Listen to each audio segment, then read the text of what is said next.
So I'm going. I'm introducing myself. Are we introducing ourselves? Are we introducing the podcast name? Oh, yeah. Are we? I don't know. I don't know how to do the intro. I just know how to talk. Welcome, Brandy, to our holiday special, part 1 of 2024. How are you I'm feeling? happy to be here. Merry and bright? Always. I love that. Well, I thought I would get us started with a topic which I'm sure a lot of people can relate to out there. I know I certainly can. And that's the topic of impulsive shopping. Are you shocked? I'm a little bit nervous, actually. I'm a woman of many words, but right now I'm like, okay, You're speechless. I'll let you take the floor. I'll start us off. So, being towards the end of the year now and trying to get ready for gifts giving, love it. But, I've got a problem and I don't know if you've experienced it. Also, those at home, please follow along with this and drop us a comment if you relate, because sometimes I feel very alone in this, but I know I'm not. I'm sure I'm going to be able to agree with you. So my dilemma is that sometimes I'll go out and I love a bargain. In the words of Kath and Kim, I've saved so much I've practically made money. You're frugal. That's right. So I'll get to the shops and I'll be like, okay, I've got to get this. I've got my list there. Like, okay, this person, they want this, or this person, I think that they might like this, or I'll wait till inspiration strikes when I'm out and about. But then I'll go, oh, Erin, you've been working so hard. Treat yourself. Those shoes would be great for X, Y, and Z. They'd also be great for you. And then I'll just come home with presents for me, presents for others, but I seem to always get something. Mm-hmm. I know I have been working hard. I've been getting my steps up around at the shops. And then, part of that guilt kicks in where I go, oh gosh, can I send a text to my pop or my auntie and be like, hey, I bought this for myself. Do you mind just transferring me money? That can be my Christmas present. Because I'm like, oh, maybe I shouldn't be treating myself. Oh, so that's where my dilemma lies, Brandy. Well, when does it stop as well? So I know we're talking about Christmas. Yeah. Oh. But we love to treat ourselves and we're worth it. We deserve it. But when does that stop? Because I'm constantly saying to my friends, my family, I think it's the way I justify it. I'm like, I work really hard. You do. Treat myself. And then it's but every day I'm like, treat myself. And then 365. I was humbled recently because I said, oh, I bought this really nice thing for myself. Yeah. Treat myself. And someone said to me, that's just every day. You do that every single day. Called out. But I'm like, well, I'm my own sugar daddy. That's right. If you're not going to treat yourself every day, who will? The poor man that gets with me. We'll leave it there with that. But you are a treat. He gets treated every day. Stop it. But I thought you were about to go down the idea of buyer's remorse, which I am so guilty of that. But we'll bookmark that idea because it kind of flows into something I want to ask you a little bit later. Okay. So continue on. Well, and in the spirit of, 365, treating ourselves, it reminded me of an impulsive purchase. Actually, I lie. It wasn't impulsive. The amount of money may have been a bit impulsive, but there was a lot of research that went into this purchase. Brandy knows where I'm going with this. It kills me every time. So a few years ago, we're talking COVID times, and I was like, I'm getting crafty. I've got some free time. I'm not driving to and from work. What am I going to do with my extra half an hour each way? So because you've got to fill every minute, right? You have to. Essential. On my Santa list, I'm checking it twice. Have I filled every minute? Tick, tick. So I'm looking online and, there's Pinterest inspiration popping up. There's things on my Instagram. My algorithm's hitting hard with the craft. Oh, dangerous. It's hitting hard. It's dangerous. So punch needling. I don't know how familiar you are, Brandy. I mean, I know I've filled you in before, but basically there's an electronic kind of version of it where it's like this little kind of gun. And then there's a manual version. And because me, I'm a purist of the arts, I was like, I've got to go traditional. I've got to do it manual by hand. I've got to be punching it, have a bit more control over how long the fibers are coming in and out. So I do all this research. I'm like, okay, I need this organic yarn. It has to be organic. I don't know why. Only the best for you. No, I can't have the artificial fibers in my life. So I get the organic yarn. I get the natural dye from, vegetables and fruits, because no artificial stuff. I mean, this isn't in my everyday life, but this for this is bougie. It's bougie. And I decided it had to be purple. I don't know why. So I've got all these purple pigments. I, bought the backing. I bought the cloth that goes, it's like cheesecloth or something like that had the right holes to have the punch needles. But the most research went into the punch needles themselves. You could get it for $10 on Alibaba or Temu or something like that. Did I go for the $10 option?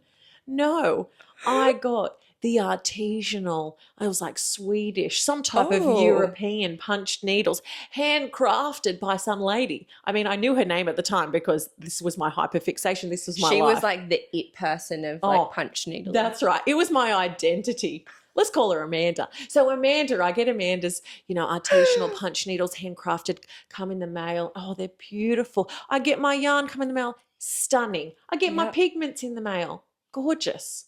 Oh. I had my project lined up. I'm like, yeah, I'm going to do all these beautiful sceneries. I'm going to do this artwork to put on my walls. Yep. Do you think that I've ever used it? I would like to say yes, but you would like to say yes. I know you, and it's a definite hard no. It's a definite hard no. So unfortunately, Amanda and your artisanal punch needles hasn't been used yet, but it's not the right time. Can we inspire Erin to get into punch needling? She's got the tools. She's got the resources. She just needs I need the inspiration. Yeah. I've got to get it back, and I don't want to go back through COVID to get it. Oh. Do you know what, though? If you're anything like me, that ship sailed. And you'll never regain it. No. I need to find another punch needle enthusiast out there to offload all my goods to. Well, anyone, if you're a punch needle, or maybe you could join a club. I don't know whether punch needling is big in Newcastle. Okay, putting it out there to all our people. Is punch needling a thing? Are there clubs? Could we make it a thing? It could be like a book club. It could be punch needle club. I would offer to join, but my attention span is not going to give you what you need. That's fair. You'll set everything up and I'll be like, let's do something else. You're like, I'm done with this. This was fun. The preparation was fun. The anticipation of the parcel delivery was fun. The dopamine's gone though. That ship sailed. It's gone. Gone into the wind. Never to return. Yeah, so that's one of the biggest purchases, I believe, that my hyperfixation and my impulsive shopping has gotten me into. Has there been anything recently or in the past, Brenny, that's been standing out for you? I could be severely humbled by this. Incredibly humbled. I don't know. I was thinking about it recently, and I have this fixation on if I really like something and okay, I'll give you an example. So I recently decided, I want a new bedding. I need to have new bedding. Comfy.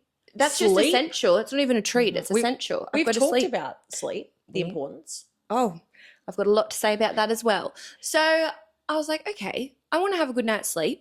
It's for my health. So it's not really spending. It's an investment, really. It's health related. Oh, yeah.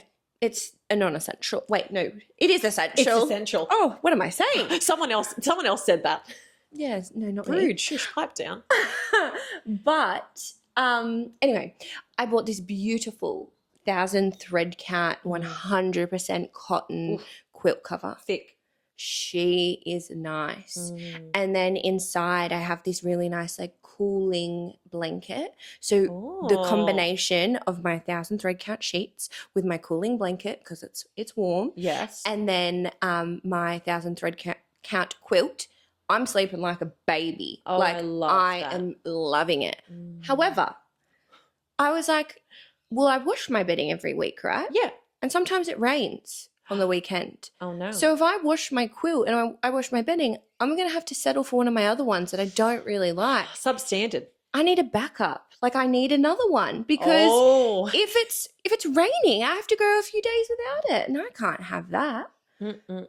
You can't go back to the pleb sheets once you've been on that 1,000 thread count. No, and Cooling don't get me blanket. wrong. I've got other ones, but they're not to this quality. Like this one is just beautiful. Yes. So, of course, I've got to go and buy another one because most people would just be happy they have the one, right? And they'd go, that's okay, I can wash it.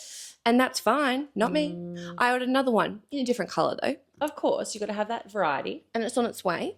But as you can tell from what I've said, they're not exactly the cheapest, right? So you got to spend a little penny on it. And I thought about it later after I'd bought it because the dopamine was gone by then. Like I was like, oh, I need it. I want it. It's essential. Go online. You put your card details in. This is feeling good. Yes. Then you buy it. And then 2 hours later, you're like, do I really need that? Did I actually really need to buy that? But the shipping notification's been sent. It's on its way. Yes. And then you get a little update from Australia Post. Your parcel is on the way. Okay, no, it's back. I really needed it. Like, yeah, it's essential. Or actually, speaking about notifications of, shipping items, and I do need to get into your electronic system that syncs all my stuff into my calendar. I am aware people at home don't judge, but you need to. And this is where the executive, functioning challenges come into play. So I'm like, I need to order these books. I have to order them. Oh, gosh, Black Friday, they're on special. How good. I'll order these books, right? So I order these books and then I was like, hold on. I've got a funny feeling that maybe I did order those before. So I look like a month ago, but it was on pre-order. No. So I'd forgotten about it. So I looked and I was like, oh, gosh. This was the second time that I thought it was a great idea to order these books. So then, thank goodness. You obviously really wanted them though. Obviously. And I doubted myself. Like 4 weeks ago, Erin, that I was like, oh, she didn't get herself organised. She wasn't with it. She was with it. She was too with it. And then forgot to let future Erin know. Like that task is done, honey. No more looking back. Thank goodness I called up Catch. It was Catch of the Day. And I love Catch of the Day. I need to cancel this. And they're like, I don't know if we can. But I was like, it was only half an hour ago. Like, please don't tell me you shipped it. Yeah. They did cancel it. Very nice. Thank you, Catch of the Day. You've saved me. That's nice. Because that could have been a double spend and not for an essential purpose like this. Dangerous. I'm going to be honest. My bedspread is not an essential purchase.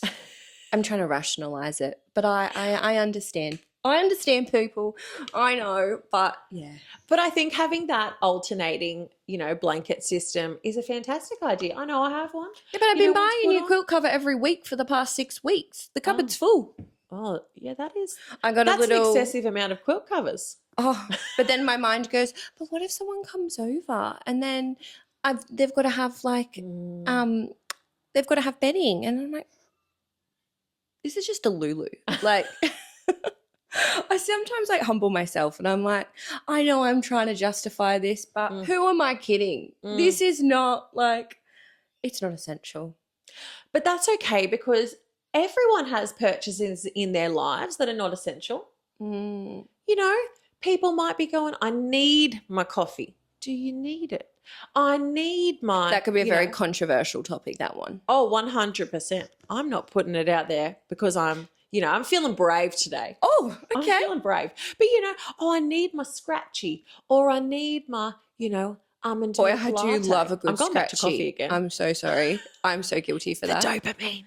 I'm always like, whenever I'm out and I see a little news agency, I'm like, no, today's the day. It's it. Today's the day. You got the feeling. And I'm like, yeah. And I remember one day I was so excited I won $2. I love that. It's winning. How many dollars did you spend to get up to the $2? $1.10. Yeah. What was it? $1.10. But in the past, the previous times, or was that the first? Don't think about that. We don't actually factor in all the data points, just the most recent. Sometimes I rationalise it by I probably drop $1 on the ground every now and again. It's true. And I think this is a topic that we definitely need to come back to. And I want to, kind of segue back into our Christmas spirit. So, going back to shopping, and we've got a bit online, but I'm thinking in person, face to face. It can get busy this time of year at the shopping centre. I don't know about you, Brandy, but if I'm driving around in the car, if I know that there's a bit of traffic, I will take a longer, route to where I'm going to go if it means that I can continuously drive. If I'm like, it's going to add 5 minutes, but I don't have to sit in this traffic for a minute, I will take the longer option. My restlessness gets the better of me. So when I'm out and about at the shopping centre and we've got, Gladys and Ruth in front of me. Gladys and Ruth, love you. But they're, strolling along at their leisurely pace. And this is a 2-person wide walkway. Yeah. And I'm like, I know if you're not watching this, you can't see. But I'm pivoting side to side. I'm like, how do I pass You're them? stepping these people. I'm trying to. And I'm like, do I say, excuse me? Like, I don't know how to get around them. And then there's other people that stop for a chat or they're looking at the, items outside of the shop, and I'm all for that. Like, browse, honey. Yeah, but when you stand in the middle of the pathway, like, you can look. I don't have any issue with people browsing. I'm a browser myself. But if you're going to stand and when people, like, queue across and it's like a human barricade, criminal, you should be charged. So I call this, the human traffic jam. We've got our traffic jams on the road, our regular traffic jams. The human traffic jam is one of my pet peeves, like at the best of times, but particularly around Christmas time. And I think I'm already feeling like heightened and stressed being at the shops. Like, I shop pretty early, so generally I'm only getting the last bits and bobs. But I just hate being around that many people. And I'm like, they're just moving so slow. And I can't speed them up, and I'm stuck, and I'm feeling like I'm trapped. Have you ever experienced that? I have to sigh because I relate to this all too much. And that sigh was so heavy. I was like, oh, that's a lot. But that's how I feel towards it, right? My brain goes at 1,000,000 miles an hour. Yeah. It still goes 1,000,000 miles an hour after a few dexamphetamines. It is an intense little busy brain. Yeah. When people go so slow, I feel like I'm in a simulation and I get so frustrated. And let me just preface this by saying, obviously, if you actually can't walk any faster 100%. or you have an ailment that stops you from being able to move quickly. Yeah. Absolutely no judgment. I'm actually there going, oh, you go, Glen Coco. I know. Totally fine. Yeah. The people who dawdle. Yes. And the people who get across, they're with their friends and they're all linked together and you can't get past them. Now, I'm someone who is always late to things. Yeah. Not proud of it, but I am. So I'm always in a hurry. I have to get from A to B very quickly. Utilizing every second of every day. Obviously, it's essential. But when people stand there and I'm already I'm a bit heightened because I'm I'm going to be late. Yes. And then my internal monologue is oh, I don't want to be late. I'm going to let that person down. That's rude. Yes. You need to hurry up. Yeah. And it's very easy to get to quite negative self-talk at that point. So I'm already not in it. I'm okay, hurry up. Yeah. And then when people do that, and then especially when they're walking and they just stop in their tracks, I just go, breathe, Brandy, breathe, it's okay. And I literally end up doing Kath and Kim to wherever I need to go. And I'm speed walking around. I love it. That is my go-to. And you're right. There are reasons why people may be walking at a slower pace. Yes. Essential, Yes. important. I have understanding. I have compassion. Yes. But yes, it's the people that are they're walking along. Yeah, they stop. They stop to have a chat or they stop to look at something, and it's your personal awareness for your surroundings is next to none. And I don't know if it's just that, beautiful part of the ADHD brain that the attention is going to all different things. So we're thinking about where we're going. We're thinking about the fact that we're late. Yeah. We're thinking about what we've got to do next. Yeah. And we're also thinking about our surroundings and who's around us. And then other people have got that one track mind and they're I'm in this conversation with Ruth. She's lovely. We're talking about, her sister and her cat. They've got too much time on their hands to be able to do that. They're not feeling every second of every day. They're not making the most of it. It must be relaxing. I could never. But I don't know how to relax. But I think the doing things is relaxing for me, actually, on the flip side of that. If I'm doing nothing, if I'm sitting on the lounge and I'm not into a show that I'm I need to binge this or whatever. If I'm just sitting there, I'm what can I do? Yeah. That's good. That's actually going to calm my brain because I think sometimes we have so much energy, so much going on that we Yeah. actually need to get it out for like our self-care. Well, actually, now that I think about that word, I don't really know what it means. Like, I'm very happy and content and I choose to do this, right? So it's not like someone's forcing me Yeah. to do all these things or that I have to fill my day up the way that I do. Yeah. It brings me joy and I'm happy. But you hear about people that go, oh, I'm just so happy just to like lay and do this. And I'm like, but you could be doing so much more. Yeah. I think it's that I can't relate to. So maybe it's like Yeah. the stereotype of what you should be doing to relax or what Yes. relaxing is. Let's flip the switch there. Like, Yeah. let's redefine what it is to relax, because for every person that would look Yes. different. Like, don't get me Yes. wrong. I love to lay on the side of the pool or at the beach and like enjoy the sun, read a little book, have a chat, even just close my eyes for a while. But that's not like the majority of my life, right? Like, No, it's the rare occasion. And respectfully, you're probably forced to get to that state from the burnout. it's true. Because when we're relaxing and we're doing things, we're probably actually just running ourselves down sometimes. And then you get to a point where your body's like, no, no, no. And then you're Stop you. laying down because you have to. And you're in the sun because you're like, well, I can't actually do anything else other than this right now. So this is what I'm choosing. When's the last time I've had my dose of vitamin D? Oh, it's bad. I'm always doing something. I find a new project, a new hobby, new something. Yes. And I think that it's the ADHD away, like finding a It new hobby, is. finding a new topic of interest, a new Yes. hyperfixation. And I'm here for it. And I'm also very compassionate that for us ADHDers out there, like there is a financial cost that comes with the way our brains work, the ADHD tax. I was about to say, as you would say, the ADHD tax, you beat me to it. Yes.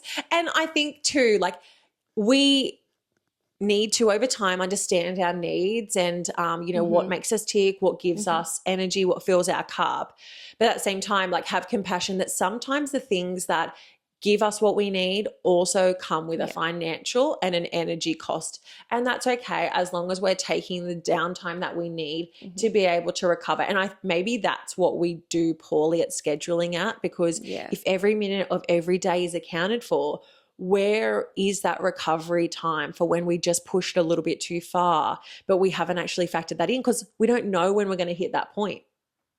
It creeps up too, and I know we've said that so many times. Like it's beautiful. You're just living life, everything's great, and then bam, that's it. You're now in burnout, and guess what?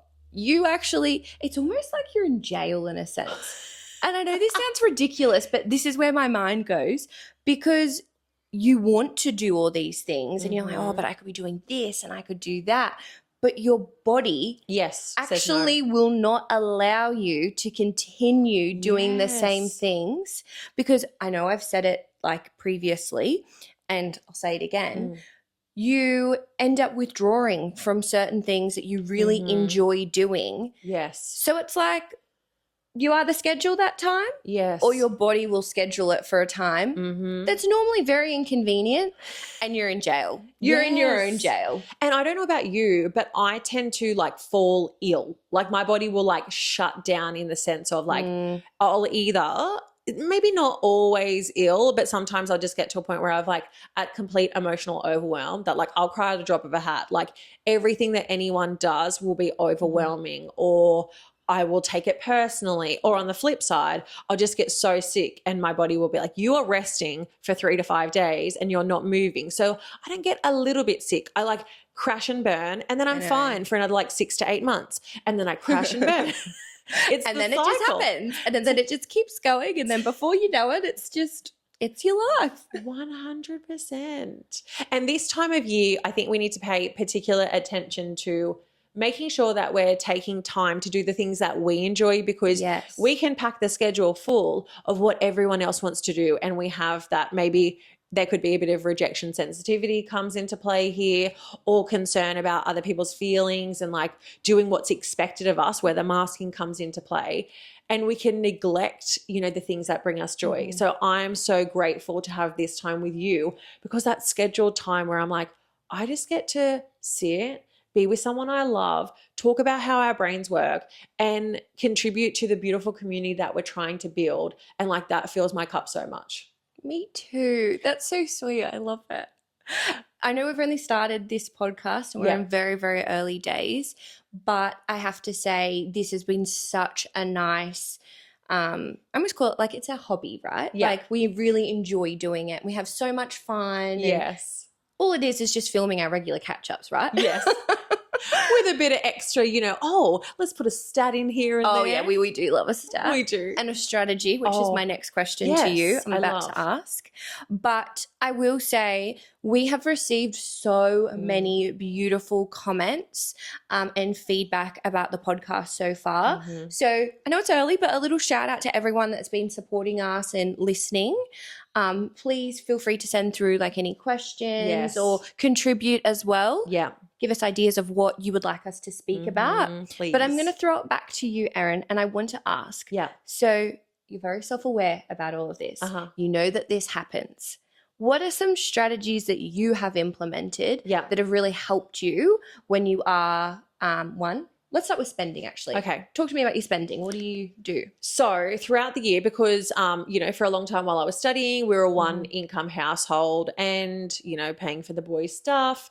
I got quite good and I love it. Like it's my end of year hyperfixation. I do my budget for the year. Oh. I've got my spreadsheet that I've created and I love it. I'm like, what sports do we have this year? When will they roughly be, due? Whose birthday am I buying for? Whose Christmas am I buying for? Put a bit of extra there for the random birthday parties that people get invited to, the energy cost, private health, blah, blah, blah. So I've got all my different spreadsheets and then I have like a combination one at the end, which pulls all of that and goes, okay, so how much do I need to be putting away each week for petrol, food, blah, blah, blah, blah, blah. And for the most part, I'm pretty good. But where I am very good at is each week I will put away a certain amount of money for people's presents. And you can do this mix, but I find it easier to take it out in cash because then I pretend it does not exist. Like it is not in my bank account. I cannot touch it. I just pretend it doesn't exist. Wow. I have a little envelope. I'm old school because, I love a diary. I was about to say, where's your diary and all this? Oh, Brandy, if you knew, on my payday, I've got my diary with all my check boxes of what do I need to put away money for this week. And you tick it off. I tick it off. That's my very dopamine. cute. I love it. So throughout the year, I'll be like, okay, $100 for this person's, Christmas, put away this for X, Y, and Z.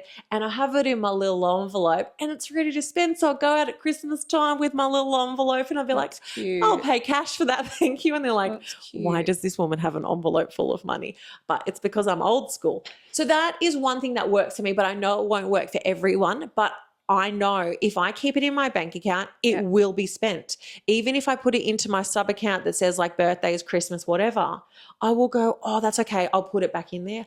I never do. So for me, I know physically I just have to take it out of there and just do it throughout the year. So then by the time Christmas comes around, like I literally have, and birthdays and whatever, I already have the money there. Like I'm not looking for it in the holiday time because things just pop up and it gets so expensive. So I've done that before and it's failed massively. And I've been left in a state where I'm like, I don't have money to buy this. I feel guilty about this. Like this person's going to miss out, or I'd really love to put this extra present under the Christmas tree for the boys, but I can't afford to do that. And I didn't like that feeling. So for me, spacing it out throughout the year and just physically removing it from my life, pretending it didn't exist, really helped me. Love that. Yeah. So it's a bit old school, I know. No, look at what it's working. It works. Yeah, and it doesn't work for everyone. Yeah. I think too, I don't know about you, but like I love a good sale. So if I say I'm like going to spend X amount of dollars, I want to get my money's worth. Like if I'm like, okay, this person, they're getting $100 spent on them, I want to get $250 worth of value within that $100. Like that is my goal. And I'll wait for the sales and I'm like, yes, I'm going to strike. I'm like a viper. Get it. Get that sale. Don't judge me. But Brandy, I'm talking a lot about my random strategies, which may or may not work for others. Sales can be dangerous. Oh yeah, the saving viper, the sale viper. Maybe that's my nickname. Have there been any strategies that have been helpful for you when you're out and about shopping or shopping online? I've recently come to the conclusion I may have a shopping addiction. And I think it's like, we've got some music. I love it. It sounded like the ferry was going past. I don't live anywhere near the ferry. Sorry about that. People, I don't even know what happened. Where were we? We were at when, do you know what? I don't even know. The music took me away. I'm not even going to pretend that I remember where we were at. I've got to go back behind ferry. Shopping addiction. Ferry. Oh, yes. Yes. That was so funny. Shopping addiction. So I know when I'm stressed to get that instant gratification. It's that instant win for me. And it's We're like, all guilty. Feels good. And to get that dopamine. And I think it's especially like this time of year because it can be quite stressful. Like you're trying to like wrap up everything for the year at work. Yeah. Work can sometimes be very, very busy for people at like this time of year. You've got family things. Like you're just trying to organize everything, right? Yes. Like it's a busy time of year. A lot to handle. And then if you go out in the community, it's overstimulating. There's people everywhere. There's nothing on the shelves. So whenever you want something, you can't find it anyway. It's just manic. They say it's the season of joy, but I find that people are more unpleasant. They are. And they're rude. Yes. Yes. So it's manic. So yeah, it's crazy. It's crazy. So it's very easy for us to feel like this time of year, whilst it is very joyful and we're seeing our friends and our family and it's so nice to spend that time, it's also a very challenging time of year. So I know I'm guilty. I'm going shopping because I'm happy then. Yes. I get the instant dopamine, gratification. Feel good. Life's Something good. new. Yeah. My new strategy. If I've had a big day, I go online. I fill my cart full of stuff. I'm like, oh, that's cool. I like that. I normally forget about it, which is a great thing. So I've got my dopamine because I've gone and I found all these great things online.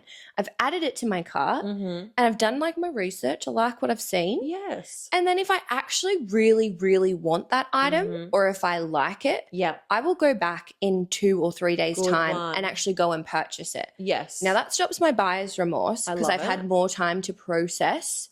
It also stops me from just spending ridiculous amounts or buying things that I don't need. I love that.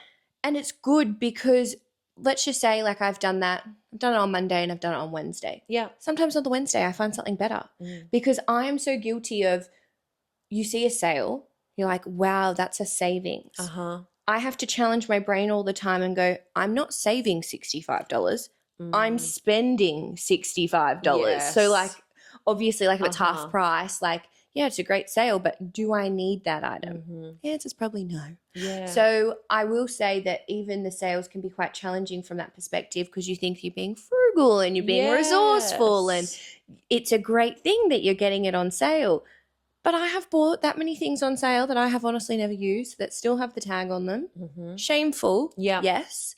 But I think for me it's about like recognizing and kind of parking that idea and going, if I really want it, I will come back to it. Beautiful. And not allowing that pressure of sales to be like, okay, I'm going to go buy it. Yes. So it's kind of just putting a bit of space in between being impulsive and buying that item. Yes. Letting my brain sit with it and then deciding if it's the right thing for me. Yeah, beautiful. And I love that idea of like giving ourselves the breathing space. Yeah. And this can come into so many things in our life. Like we have a decision to make. So, do I want this, do I want this new outfit? Do I want this new role? Do I want to have children? Do I want to change careers? Like, do I want to go back to uni? Like, there's so many decisions that we face.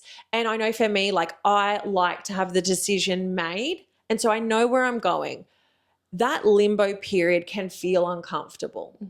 And sometimes we need to embrace it because we make our best decisions when we have the time and the brain space to process it and think, what is the right thing for me right now? So is the right thing for me to spend that $65 or is that, the right thing for me to put that money aside and save it for something that is more of an essential item? And I think that's a beautiful strategy for us. Like instead of thinking like, I have to stop myself doing this, instead of that negative, I have to stop myself because I'm doing something that is not great. You just find an adjustment, right? Exactly. And instead you're permitting yourself, you're Yeah. giving yourself time. So instead of stopping yourself, you're actually giving yourself something, which is time. And that can make our decisions feel more comfortable. If we want to come back in that 3 days and go, yeah, actually, Definitely. I want this or I need this. This is what I want. We can feel better in ourselves and our decisions that we have given ourselves the space to make sure that this is what we want and what we're going to be comfortable with.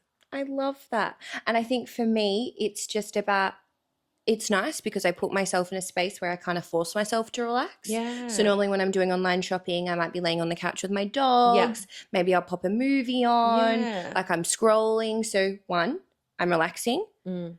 2, I'm still getting my dopamine because I'm adding it to my cart. Yes. And I'm still like thinking about it. That in a weird way is my self-care. So a lot of people would be Yes. like, but you're wasting time. Like you're going online, you're adding things to your cart and you're not buying them. That's such a waste of time. But if I wasn't doing that, I'd be out doing something else, as my sister jokes, cleaning the roof or something like that. So in a weird way, it's a really nice form of self-care and that forced relaxation, if you will, Yes. and still giving me what I need without having any negative or like adverse effects on me. Yeah, that's beautiful. And I love that you tied that back in with the self-care. Like you can relax. You can do the things that makes your body and brain like just thrive. Like getting that dopamine while you're also in a restful state. You're looking at something that you really enjoy that's pretty or beautiful or useful, whatever it may be. So you're getting that joy without the financial impacts of that. I love that. And no buyer's remorse. No buyer's remorse. Because we don't need to add extra stress at this time of the year. No. You know, the tree moved more than Brandy because I kept rocking it. You moved more than me. I was rocking around the Christmas tree, literally. You're Guilty. more hyperactive this time, and I'm sitting here like, yeah, come cool, collected. Everything. Who was inspired to make a mint style candy? I love mint. Me too. Behave. She is not afraid. Oh, I punched it.